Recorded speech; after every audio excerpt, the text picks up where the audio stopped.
Meski sama-sama berada di benua Asia, orang-orang Jepang punya adat dan kebiasaan yang berbeda dengan kita.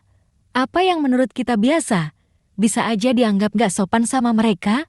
Berikut 7 larangan saat liburan ke Jepang yang wajib kamu ketahui.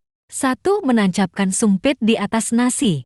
Sama seperti kita, orang Jepang juga menjadikan nasi sebagai makanan pokoknya. Bedanya, di sana orang makan pakai sumpit, bukan sendok. Nah, kalau kamu suatu saat ke Jepang, kamu harus ingat untuk gak menancapkan sumpit secara vertikal di atas nasi. Menurut orang Jepang, menancapkan sumpit dengan posisi seperti itu adalah hal yang gak sopan karena sumpit terlihat seperti dupa di upacara pemakaman. Kalaupun kamu mau meletakkan sumpit, sebaiknya letakkan di samping mangkuk atau piring. 2. Makan dan minum sambil berjalan. Kalau kamu jajan street food di kios-kios Jepang, gak jarang penjualnya akan mengingatkan kamu untuk makan di samping kios mereka. Hal ini dilakukan karena di Jepang, makan sambil jalan dianggap sebagai hal yang gak sopan.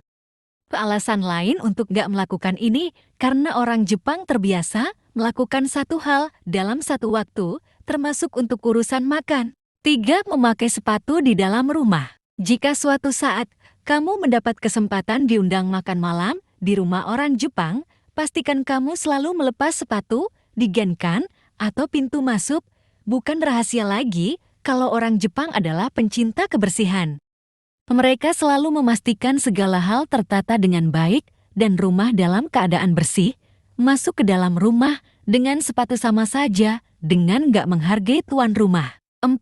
Memberikan tip kepada pelayan. Di Amerika dan banyak negara lain, memberikan tip kepada pelayan adalah kewajiban. Sebaliknya di Jepang, memberikan tip kepada pelayan dianggap sebagai penghinaan. Ini karena harga yang kamu bayar sudah termasuk biaya pelayanan. 5. Berbicara keras ketika berada di transportasi umum. Sama seperti kebanyakan kota besar, transportasi umum seperti kereta bawah tanah atau bus biasanya penuh di jam-jam tertentu.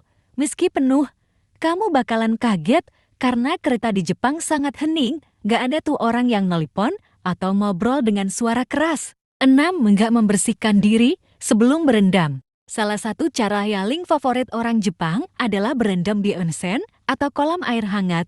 Tenang, onsen ini terbuka untuk umum kok dan siapapun bisa ikutan berendam. Satu aturan yang nggak boleh kamu lupakan adalah sebelum masuk ke kolam, kamu harus lebih dulu membasuh badan di pancuran yang sudah disediakan. Tujuannya supaya ketika kamu masuk ke kolam, tubuh kamu sudah bersih. 7. Memetik bunga sakura. Bunga sakura memang indah, apalagi kalau sudah mekar. Tapi sesuka-sukanya kamu sama bunga satu ini, kamu tetap gak boleh metik sakura seenaknya. Beda dari bunga lain yang bisa mekar kapan aja. Bunga sakura hanya mekar setahun sekali. Itu pun hanya sekitar seminggu sebelum akhirnya gugur. Makanya di Jepang, memetik bunga sakura dianggap sebagai pelanggaran.